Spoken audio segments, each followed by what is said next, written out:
Hello my dear students, हम start करते हैं हाइपर कंजुगेशन, है ना। हाइपर कंजुगेशन बहुत इंपॉर्टेंट टॉपिक है। ये stability of carbocation, carbon ion और एसिडिक कैरेक्टर, बेसिक कैरेक्टर सब में यूज होना है। तो इसको हम डिटेल में पढ़ते हैं बेटा। देखो हाइपर कंजुगेशन, ठीक है। अब ये हाइपर कंजुगेशन आया कैसे? अब देखो जो भी हाइपर कंजुगेशन होते हैं या रेजोनेंस है तो ये हाइपोथेटिकल कंसेप्ट, ठीक है। अब जैसे ये टोलिन है ना, बेंजीन के ऊपर CH3 है, यहाँ पर CH2 CH3 है, CH CH3 CH3 है और ये टर्शरी ब्यूटाइल है। अब हमने इलेक्ट्रोफाइल को अटैक करा के देखा। इलेक्ट्रोफाइल का ऐसे लगा कि जैसे इलेक्ट्रोफाइल सबसे फास्ट अटैक करेगा डी में, है ना। ऐसा लग रहा है ना हमको कि भाई ये प्लस आई ज्यादा है तो ज्यादा इलेक्ट्रॉन देगा, इसका थोड़ा प्लस आई कम है, इसका प्लस आई और कम है। तो जो एक्सपेक्टेड ऑर्डर है वो क्या आया? DCBA। ये इलेक्ट्रोफाइल के अटैक करने का रेट, एक्सपेक्टेड ऑर्डर, ये rate of attack of electrophile, ठीक है। इलेक्ट्रोफाइल के अटैक करने का रेट ये आना चाहिए, एक्सपेक्टेड ऑर्डर, है ना। प्लस आई से, प्लस आई इफेक्ट से, भाई इसका प्लस आई है, ये ज्यादा इलेक्ट्रॉन देगा, इस बेंजीन की इलेक्ट्रॉन डेंसिटी ज्यादा होगी तो इलेक्ट्रोफाइल इस पर जाकर अटैक करेगा। क्या होता है इलेक्ट्रोफाइल? जिसमें इलेक्ट्रॉन की कमी होती है और वो कहां पर जाकर अटैक करना चाहता है? जहां पर इलेक्ट्रॉन डेंसिटी ज्यादा हो, ठीक है। तो एक्सपेक्टेड ऑर्डर क्या आया? DCBA, यही आया, है ना। ऐसे ही बाकी को भी लगा, ऐसे ही साइंटिस्ट को भी लगा होगा कि ऑर्डर ये आना चाहिए। लेकिन जब एक्सपेरिमेंटल देखा तो ऑर्डर आया ये, A greater than B greater than C greater than D।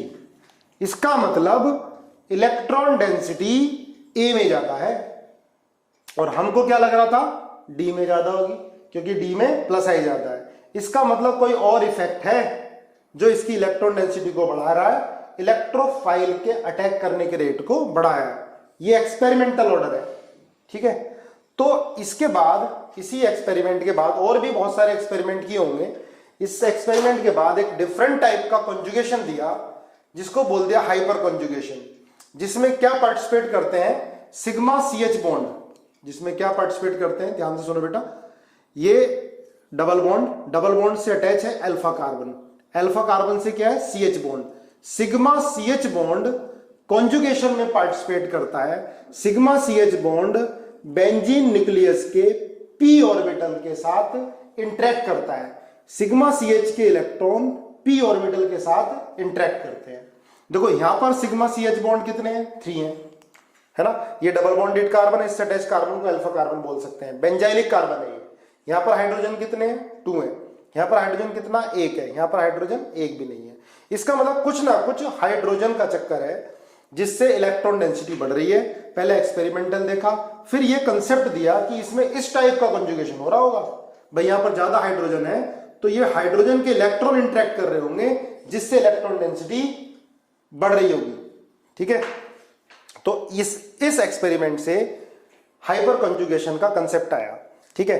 अब ध्यान रखना बेटा, ये it is explained bye assuming overlapping between p orbital of benzene and sigma CH bond. मैंने आपको बताया सिग्मा CH बॉन्ड के इलेक्ट्रॉन और बेंजीन न्यूक्लियस के p ऑर्बिटल में ये ओवरलैपिंग होती है।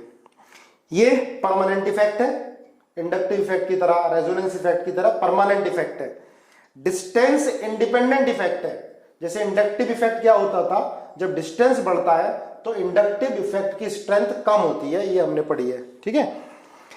Stronger than inductive effect, inductive effect से स्ट्रॉन्गर होता है, लेकिन weaker than resonance effect, resonance effect से ये वीक होता है, ठीक है। Involve sigma pi overlapping, sigma pi overlapping या sigma p overlapping between hybrid and unhybrid non bonded resonance, है ना। जैसे हाइब्रिड हो गया CH और यहाँ p ऑर्बिटल क्या होगा? अनहाइब्रिड होगा, ठीक है। अभी इसको पूरा प्रॉपर एक्सप्लेन करेंगे, क्लियर है। देखो जो हाइपर कंजुगेशन होता है ये बेटा 3 एल्कीन में हो सकता है। 3 तरह के कंपाउंड में, एल्कीन, कार्बोकेटायन और फ्री रेडिकल। ऐसा नहीं कि सारी एल्कीन में ही होगा, सारे फ्री रेडिकल में होगा, सारे कार्बोकेटायन में होगा। इनमें क्या होती है? कुछ कंडीशन होती है, ठीक है, वो हम आगे पढ़ेंगे। लेकिन ध्यान रखना क्या बताया, सिग्मा पी कॉन्जुगेशन, इसका नाम नो बॉन्ड रेजोनेंस भी होता है।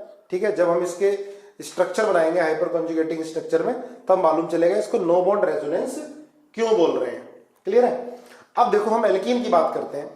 एल्कीन में तो किस एल्कीन में होगा, जिस एल्कीन में कम से कम एक अल्फा हाइड्रोजन प्रेजेंट होगा, है ना।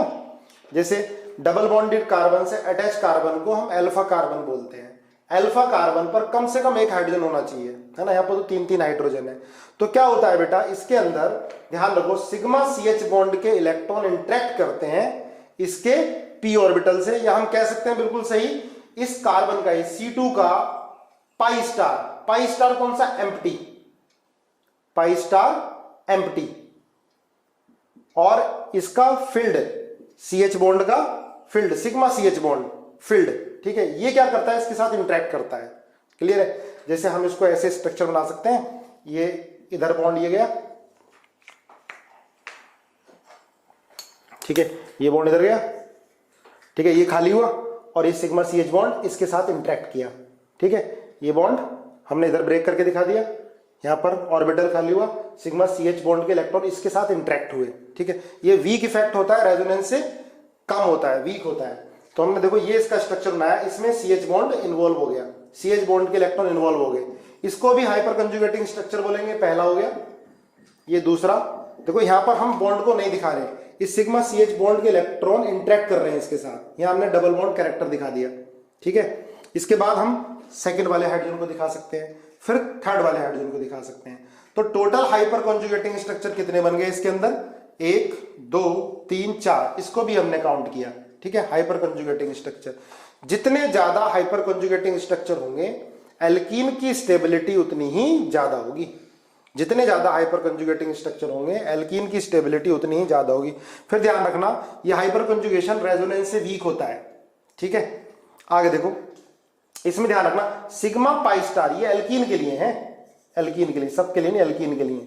सिग्मा पाई स्टार ओवरलैपिंग हो रही है, पाई स्टार C2 का, ये कार्बन का है ना, anti bonding molecular orbital, sigma CH bond के इलेक्ट्रॉन इंटरेक्ट कर गए। ठीक है, तो 3 हाइड्रोजन है, तो हमने ये इस तरह से इसमें बॉन्ड को नहीं दिखाया, इसको बॉन्ड को नहीं दिखाया, इसमें बॉन्ड नहीं दिखाया, इसके इलेक्ट्रॉन पार्टिसिपेट कर रहे थे, फिर इसके इलेक्ट्रॉन पार्टिसिपेट, फिर इसके इलेक्ट्रॉन पार्टिसिपेट कर गए। जितने ज्यादा सिग्मा CH बॉन्ड होंगे हाइपर कॉन्जुगेटिंग स्ट्रक्चर उतने ही ज्यादा होंगे। ठीक है, अब इसकी एप्लीकेशन ध्यान देना बेटा, application stability, heat of hydrogenation, HOF क्या है, heat of hydrogenation. Heat of hydrogenation क्या होती है, the amount of energy released when 1 mole of hydrogen added to double bond alkene. Clear है, तो हाइड्रोजन ऐड होने में एनर्जी रिलीज होती है। तो ध्यान रखना एल्कीन की स्टेबिलिटी जितनी ज्यादा होगी हीट ऑफ हाइड्रोजनेशन उतना ही कम होगा। एल्कीन की स्टेबिलिटी ज्यादा है तो हाइड्रोजन आसानी से ऐड नहीं होगा, स्टेबिलिटी कम है तो हाइड्रोजन आसानी से ऐड हो जाएगा, तो हीट क्या होगी, ज्यादा रिलीज होगी। तो हम कह सकते हैं स्टेबिलिटी के इनवर्सली प्रोपोर्शनल होगी हीट ऑफ हाइड्रोजनेशन। ठीक है, देखो हमने लिखा भी है stability directly proportional to number of alpha hydrogen. Alpha hydrogen जितने ज्यादा स्टेबिलिटी एल्कीन की उतनी ही ज्यादा, inversely proportional to heat of hydrogenation. अब ये क्वेश्चन देखो हम करते हैं ABCD, इसमें A में कोई अल्फा हाइड्रोजन है, नहीं है ना, अल्फा कार्बन ही नहीं है तो अल्फा हाइड्रोजन कहां से होगा, तो इसमें 0 अल्फा हाइड्रोजन, इसमें हाइपर कंजुगेशन है ही नहीं। इसके अंदर होगा देखो ये डबल बॉन्डेड, इससे अटैच कार्बन क्या, अल्फा कार्बन, इसमें 3 अल्फा हाइड्रोजन है। इधर आप देखो ये भी अल्फा हाइड्रोजन है, ये भी अल्फा हाइड्रोजन है, कितने अल्फा हाइड्रोजन है, 6 अल्फा हाइड्रोजन है। ये आप देखो ये अल्फा है, ये अल्फा है, कितने अल्फा हाइड्रोजन है, 6 अल्फा हाइड्रोजन है। इसमें भी बेटा कितना है, अल्फा अल्फा, इसके अंदर भी 6 अल्फा हाइड्रोजन है, इसमें 9 अल्फा हाइड्रोजन है। तो जितने अल्फा हाइड्रोजन ज्यादा होते हैं स्टेबिलिटी एल्कीन की उतनी ही ज्यादा होती है। ठीक है, अब इसका हम ऑर्डर लिखते हैं। देखो इसके अंदर जो ऑर्डर होगा स्टेबिलिटी का ऑर्डर,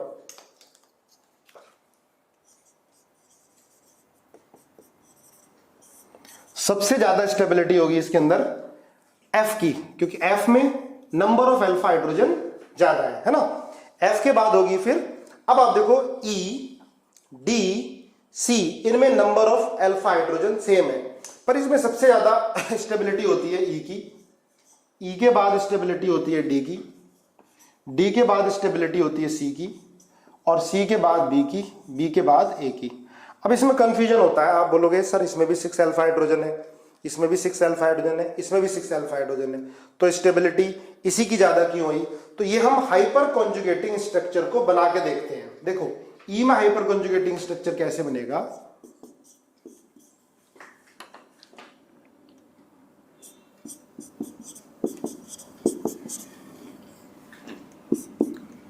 CHH, देखो ध्यान से, ये CH बॉन्ड इंटरेक्ट करेगा इसके साथ, तो हम ऐसे दिखाते हैं कि यहां पर ये प्लस, ठीक है, और ये बॉन्ड इधर ब्रेक हुआ, इसके जो इलेक्ट्रॉन है इसके साथ इंटरेक्ट किए, तो इसका हाइपर कॉन्जुगेटिंग स्ट्रक्चर ये बना, plus H H C CH3 double bond CH2 minus, minus charge यहां पर आ रहा है, ठीक है, अगर हम E का हाइपर कॉन्जुगेटिंग स्ट्रक्चर बनाते हैं।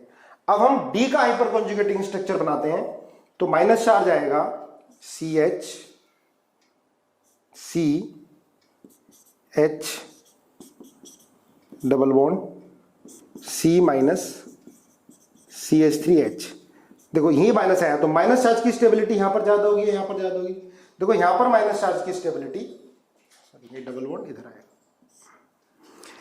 यहां माइनस चार्ज की स्टेबिलिटी कम होगी क्योंकि प्लस आई ज्यादा लग रहा है, तो माइनस चार्ज क्या होगा, इंटेंसिफाई होगा।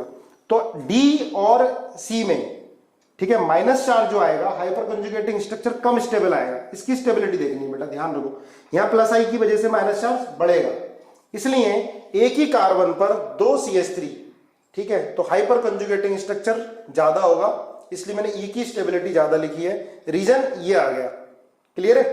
अगर आप डी में और सी में बनाओगे तो इस तरह से आएगा, ठीक है। अब डी और सी में तो हम एक्सप्लेन कर सकते हैं कि ये ट्रांस है और ये क्या है, सिस है, तो ट्रांस और सिस में कौन ज्यादा स्टेबल होता है, ट्रांस, इसलिए डी ज्यादा हो गया, ठीक है, ये स्टेबिलिटी का ऑर्डर है। और हीट ऑफ हाइड्रोजनेशन का ऑर्डर क्या हो जाएगा, reverse, A B C D E और एफ, ये HOH, हीट ऑफ हाइड्रोजनेशन का ऑर्डर।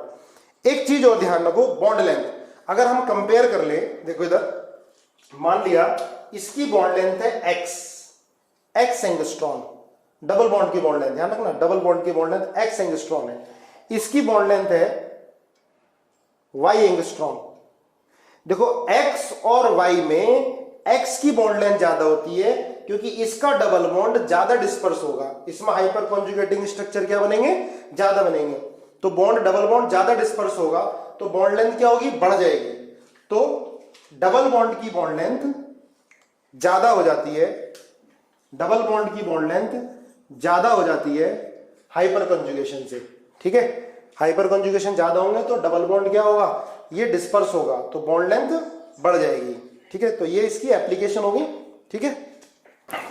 देखो और एग्जांपल देखते हैं इसके, जैसे हमने पहले ही लिया था ये CH3, इसके हाइपर कॉन्जुगेटिंग स्ट्रक्चर हम लोग बना के देखते हैं, आप लोग मेरे साथ साथ बनाओ। देखो सिग्मा CH बॉन्ड, ये बॉन्ड इंटरेक्ट करेगा, ठीक है, ये बॉन्ड ऐसे ब्रेक करके दिखा सकते हो, ये इसके साथ इंटरेक्ट करेगा, तो ये बनेगा double bond C H plus HH, या माइनस चार्ज, इसके बाद आगे रेजोनेंस करा दो, ये माइनस आएगा CHHH, ठीक है, इसके बाद फिर आगे माइनस आ जाएगा CH प्लस H और H से। देखो हाइपर कंजुगेटिंग स्ट्रक्चर तो ये CH बॉन्ड को ब्रेक करके दिखाओगे, फिर इसको दिखाओगे, फिर इसके दिखाओगे, इसके बाद तो मैं ये रेजोनेटिंग स्ट्रक्चर बता रहा हूं। देखो जो CH3 है, CH3 जो होता है ये ऑर्थो पैरा डायरेक्टिंग होता है, CH3 is ortho para directing due to hyper conjugation, due to hyper conjugation, ध्यान रखना, है ना, क्योंकि यहां पर कोई लोन पेयर तो है नहीं, लेकिन जब भी CH3 लगा होगा तो इलेक्ट्रोफाइल का अटैक करेगा ऑर्थो और पैरा पोजीशन पर, है ना। हमने प्लस R ग्रुप लिखाए थे, मैंने प्लस R ग्रुप में CH3 को लिखवाया है, लेकिन रियली में ये जो ऑर्थो पैरा पे इलेक्ट्रॉन देता है, ऑर्थो पैरा डायरेक्टिंग हमने लिखाया हुआ है। तो ऑर्थो पैरा डायरेक्टिंग क्यों होता है? ऑर्थो पैरा डायरेक्टिंग का मतलब ये ऑर्थो पैरा पर इलेक्ट्रोफाइल को भेजेगा। वो क्यों भेज रहा है? हाइपर कंजुगेशन की वजह से। देखो माइनस चार्ज कहां जा रहा है? ऑर्थो और पैरा पर, ठीक है। इसको प्लस एच भी बोल देते हैं, प्लस एच, हाइपर कंजुगेशन, ठीक है।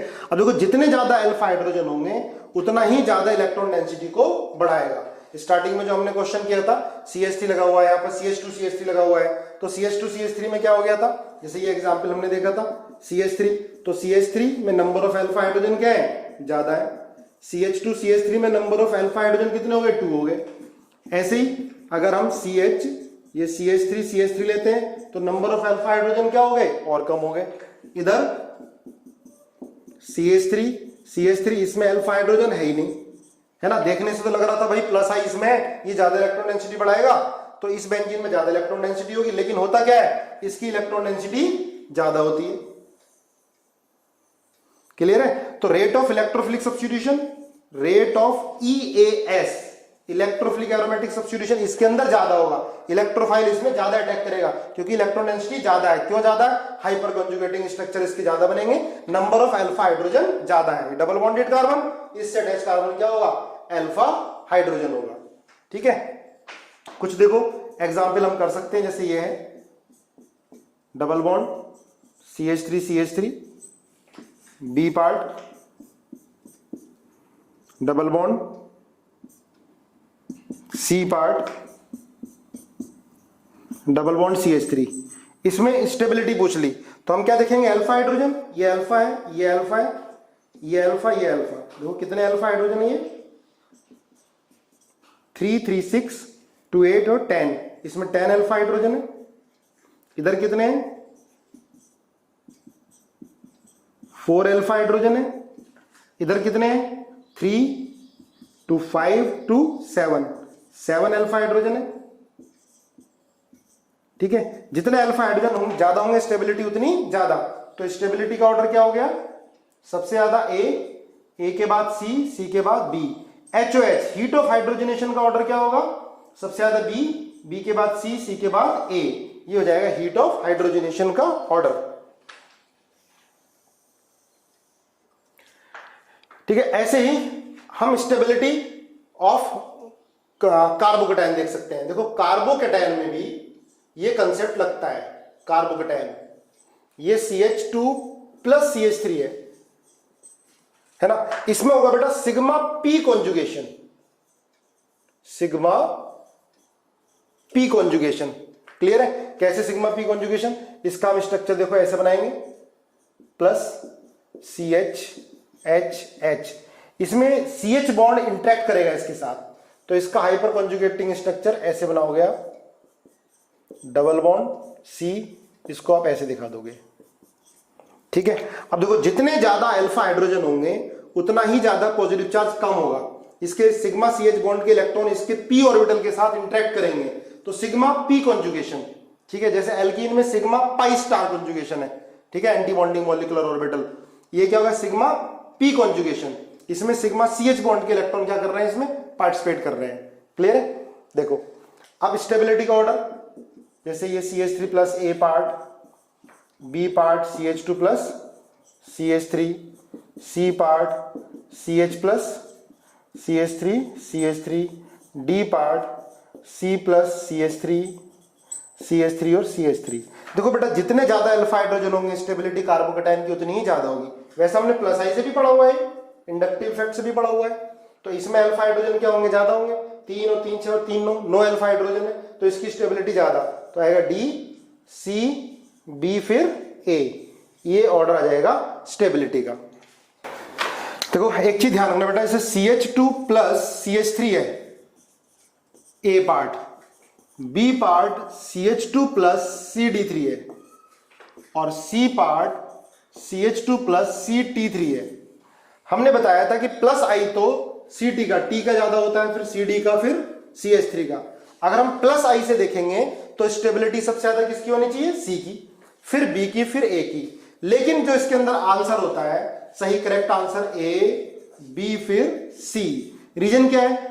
Hyper conjugation. देखो ये अल्फा कार्बन है, CH बॉन्ड है, तो CH बॉन्ड की बॉन्ड एनर्जी जो होती है वो सबसे कम होती है, CD की बॉन्ड एनर्जी ज्यादा, CT की बॉन्ड एनर्जी सबसे ज्यादा। तो यहां पर CH बॉन्ड वीक है तो इसका इलेक्ट्रॉन यहां पर आसानी से डिस्पर्स हो सकता है एज कंपेयर टू अदर। इसका इलेक्ट्रॉन ज्यादा पार्टिसिपेट कर जाएगा क्योंकि CH बॉन्ड की बॉन्ड एनर्जी कम है। इसमें हाइपर कंजुगेशन बाकी के कंपैरिजन में इजी होगा क्योंकि CH बॉन्ड की बॉन्ड एनर्जी कम है। ठीक है, और एग्जांपल देख सकते हैं हम, जैसे ये है CH2+, ये एप्लीकेशन ऑफ हाइपर कंजुगेशन है, और बी पार्ट CH2+ और CD3। अब आप देखो इसमें स्टेबिलिटी का ऑर्डर किसका होगा, A का, A ग्रेटर देन B। देखो प्लस आई, अगर हमें हाइपर कंजुगेशन के बारे में नहीं पता होता, हम हाइपर कंजुगेशन को नेग्लेक्ट करेंगे, तब आंसर बी होगा क्योंकि CD3 का प्लस आई ज्यादा होता है। लेकिन अभी हमने बताया कि hyper conjugating effect inductive effect से ज्यादा स्ट्रॉन्गर होता है, इसलिए answer A greater than B, क्योंकि यहां पर CH बॉन्ड क्या है, यहां CH बॉन्ड वीक है, इसके इलेक्ट्रॉन ज्यादा इंटरेक्ट करेंगे। ठीक है, तो ये ज्यादा इलेक्ट्रॉन डेंसिटी देगा ऑर्थो और पैरा पर। ठीक है, अगर ये एग्जांपल होता, नेक्स्ट देखो, अगर ये एग्जांपल होता CH2+ और मैं यहां CH3 लगा दूं, सेकेंड CH2+ और ये CD3। अब CH3 भाई मेटा पोजीशन पर, अब ये CH3 क्या है, इसकी मेटा पोजीशन पर है। अगर हाइपर कंजुगेटिंग स्ट्रक्चर बनाओगे तो यहां पर जाएगा माइनस चार्ज या यहां पैरा पे जाएगा। ठीक है, तो हाइपर कंजुगेशन का तो इफेक्ट इसमें कोई फर्क नहीं पड़ना स्टेबिलिटी पे, पर प्लस आई ज्यादा किसका है, CD3 का। मैंने आपको जब स्टेबिलिटी पढ़ाई थी, जब रेजोनेटिंग स्ट्रक्चर की एप्लीकेशन पढ़ाई थी, तो बताया था कि मेटा पर प्लस आर या माइनस आर नहीं देखेंगे। ठीक है, या हाइपर कंजुगेशन का कोई इफेक्ट मेटा पोजीशन पर नहीं पड़ेगा, ये ऑर्थो और पैरा पे माइनस चार्ज भेजेगा, पीछे हमने स्ट्रक्चर बनाया था। यहां पर बी की स्टेबिलिटी ए से ज्यादा होगी, सिर्फ क्या देख रहे हैं हम, प्लस आई इफेक्ट। और प्लस आई इफेक्ट किसका ज्यादा होता है, CD3 का, प्लस आई इफेक्ट CH3 से ज्यादा होता है। देखो अब देखते हैं फ्री रेडिकल में। फ्री रेडिकल में भी हाइपर कंजुगेशन होता है। फ्री रेडिकल की स्टेबिलिटी हम हाइपर कंजुगेशन से और रेजोनेंस से पता करते हैं। देखो जिस कार्बन पर रेडिकल लगा हुआ है उससे अटैच कार्बन पर कम से कम एक हाइड्रोजन होना जरूरी है, तो हाइपर कंजुगेशन होगा। इसका हाइपर कंजुगेटिंग स्ट्रक्चर ऐसे बनाते हैं, ये होमोलिटिकली बॉन्ड को ब्रेक करेंगे, रेडिकल रेडिकल क्या बनेगा, बॉन्ड। ये इसका हाइपर कंजुगेटिंग स्ट्रक्चर हो गया, H रेडिकल। ठीक है, सिग्मा CH बॉन्ड का इलेक्ट्रॉन पार्टिसिपेट किया इधर, तो जितने ज्यादा अल्फा हाइड्रोजन होंगे स्टेबिलिटी उतनी ही ज्यादा होगी। जैसे हम एग्जांपल देख लेते हैं, CH3 radical, B part CH2 CH3, C part CH radical CH3 CH3 और डी पार्ट CH3 CH3 और CH3। ठीक है, तो इसमें देखो अल्फा हाइड्रोजन कितने हैं, 3 3 3 9 अल्फा हाइड्रोजन है। तो स्टेबिलिटी किसकी होगी, डी की, सी की, बी की, फिर ए की। ये स्टेबिलिटी का ऑर्डर होगा फ्री रेडिकल का। इसमें ये देखो एक रिवर्स हाइपर कंजुगेशन भी होता है। अगर हम H की जगह तीनों CCl3 ले लें या CF3 ले लें, तो बॉन्ड की क्लीवेज अपोजिट डायरेक्शन में होती है। ये ध्यान रखना, बॉन्ड की क्लीवेज जो होती है वो अपोजिट डायरेक्शन में होती है। Cl ज्यादा इलेक्ट्रोनेगेटिव होगा तो यहां माइनस चार्ज होगा, ये बॉन्ड ऊपर क्लीवेज होगा तो ये डबल बॉन्ड और यहां क्या आएगा, प्लस आएगा। ध्यान दो, जब यहां पर CH3 था तो क्या आ रहा था, माइनस आ रहा था। ठीक है, लेकिन जब CCl3 या CF3 होगा तो क्या आएगा, प्लस आएगा। इसको बोलते हैं रिवर्स हाइपर कॉन्जुगेशन। तो हम कह सकते हैं कि रिवर्स हाइपर कॉन्जुगेशन की वजह से जो CCl3 होता है वो मेटा डायरेक्टिंग होता है। रिवर्स हाइपर कॉन्जुगेशन की वजह से CCl3 and CF3 they are meta directing. Meta directing का मतलब इलेक्ट्रोफाइल को कहां भेजेंगे, मेटा पर, क्योंकि ऑर्थो पैरा पर तो पॉजिटिव चार्ज आ गया। तो इसको क्या बोलते हैं, रिवर्स हाइपर कॉन्जुगेशन, है ना। इसमें भी दिखा सकते हैं हम इसको, CCl3 CH double bond CH2, इसका स्ट्रक्चर बना के दिखा सकते हैं, Cl Cl Cl CH double bond CH2। अब आप देखो ये बॉन्ड इधर की तरफ क्लीवेज होगा, Cl ज्यादा इलेक्ट्रोनेगेटिव है, ये इधर आएगा, तो बॉन्ड कैसे बनेगा, C, इसको आप ऐसे दिखाओ, डबल बॉन्ड CH और CH2 प्लस। अब ध्यान दो, जब यहां CH3 था तो यहां क्या आ रहा था माइनस, ठीक है। तो जो बॉन्ड का डायरेक्शन है टूटने का वो रिवर्स डायरेक्शन में हो रहा है एज कंपेयर टू CH3, तो क्या बोलते हैं हम इसको, रिवर्स हाइपर कॉन्जुगेशन, ठीक है। ठीक है बेटा, हीट ऑफ हाइड्रोजनेशन और हमने हाइपर कॉन्जुगेशन पढ़ा। ऐसे ही एक आता है हीट ऑफ कंबशन, है ना, क्वेश्चन आ जाता है, छोटा सा टॉपिक है, आप ध्यान रखो। हीट ऑफ कंबशन क्या होता है, enthalpy change when 1 mole of compound is completely burned या ऑक्सीडेशन, ठीक है। अब इसे कैसे देखेंगे हम ऑर्गेनिक कंपाउंड में, तो ध्यान रखो, heat of combustion directly proportional to number of carbon. पहले हम नंबर ऑफ कार्बन को प्रेफरेंस देंगे, अगर नंबर ऑफ कार्बन ज्यादा होंगे तो उस कंपाउंड की हीट ऑफ हाइड्रोजनेशन ज्यादा होगी। फिर inversely proportional to stability, inversely proportional to stability, और डायरेक्टली प्रोपोर्शनल टू स्ट्रेन। भाई स्ट्रेन ज्यादा होगा अगर नंबर ऑफ कार्बन सेम है 2-3 कंपाउंड में, तो स्ट्रेन देखेंगे। स्ट्रेन ज्यादा होता है तो स्टेबिलिटी क्या होती है, कम होती है। स्टेबिलिटी कम होगी तो हीट ऑफ कंबशन ज्यादा होगा। देखो जैसे एग्जांपल ये है, इसमें 2 कार्बन है, इसके अंदर 3 कार्बन है, इसके अंदर 4 कार्बन है, तो एंथैल्पी ऑफ कंबशन किसकी ज्यादा होगी, HOC, heat of combustion C की, B की, A की। किससे देखा बेटा हमने, ये नंबर ऑफ कार्बन से देखा, क्लियर है। अब यहां देखो, यहाँ 1 2 3 1 2 3 4 1 2 3 4 5 1 2 3 4 5। अब इसमें 5 कार्बन है, इसके अंदर 4 कार्बन है, इसके अंदर 3 कार्बन है, तो इसकी एंथैल्पी ऑफ कंबशन ज्यादा। पर इन दोनों में नंबर ऑफ कार्बन क्या है, सेम है, पर इसकी स्टेबिलिटी ज्यादा है, क्योंकि डबल सिंगल डबल इसमें रेजोनेंस आ गया, तो इन दोनों में एंथैल्पी ऑफ कंबशन इसका ज्यादा होगा, जिसकी स्टेबिलिटी कम होगी। लेकिन पहले क्या देखेंगे, नंबर ऑफ कार्बन, तो इन सब में तो कार्बन इसके ज्यादा थे, इन दोनों में नंबर ऑफ कार्बन बराबर है, तो हमने क्या देख ली, स्टेबिलिटी देख ली। यहाँ रेजोनेंस हो रहा है तो इसकी स्टेबिलिटी ज्यादा, तो एंथैल्पी ऑफ कंबशन इसकी कम, इसकी इससे ज्यादा हो गई, क्लियर है। इधर देखो, यहाँ पर 1 2 3 4 5 1 2 3 4, यहाँ कार्बन 4 है, यहाँ कार्बन 5 है, ठीक है। पहले नंबर ऑफ कार्बन देखेंगे तो एंथैल्पी ऑफ कंबशन इसकी ज्यादा। इन दोनों में यहाँ कार्बन ज्यादा हो गए तो इसकी एंथैल्पी ऑफ कंबशन इससे ज्यादा, क्लियर है। यहां देखो नंबर ऑफ कार्बन 1 2 3 4 5 6 7 8 1 2 3 4 5, तो कार्बन ज्यादा तो एंथैल्पी ऑफ कंबशन भी ज्यादा होगा, क्लियर है। यहां देखो 3 कार्बन है, यहाँ 4 कार्बन है, यहाँ 5 कार्बन है, 6 कार्बन है, नंबर ऑफ कार्बन ज्यादा तो एंथैल्पी ऑफ कंबशन भी ज्यादा। लेकिन ध्यान रखो, अगर एंथैल्पी ऑफ कंबशन पर CH2 पूछ लिया तो इसकी ज्यादा होगी, क्योंकि स्टेबिलिटी कम है। पर CH2 पूछा तो एंथैल्पी ऑफ कंबशन इसकी ज्यादा होगी, ध्यान रखना। 6 में तो 1 2 3 4 5 6, सब में 6 कार्बन है, पर एंथैल्पी ऑफ कंबशन इसकी ज्यादा होगी क्योंकि इसकी स्टेबिलिटी कम, क्योंकि स्ट्रेन ज्यादा है। 3 मेंबर रिंग की स्टेबिलिटी कम होगी due to angle strain, clear है। अब इन दोनों में देखो, इन दोनों में, ये दोनों अबव द प्लेन है, तो अबव द प्लेन होंगे तो दोनों में क्या होगा, रिपल्शन होगा, इसलिए एंथैल्पी ऑफ कंबशन इसकी ज्यादा। जो कम स्टेबल उसकी एंथैल्पी ऑफ कंबशन ज्यादा, ठीक है। ये एंथैल्पी ऑफ कंबशन पर टॉपिक हो गया, ध्यान रखोगे ना, कभी कभी क्वेश्चन आ जाता है, ओके।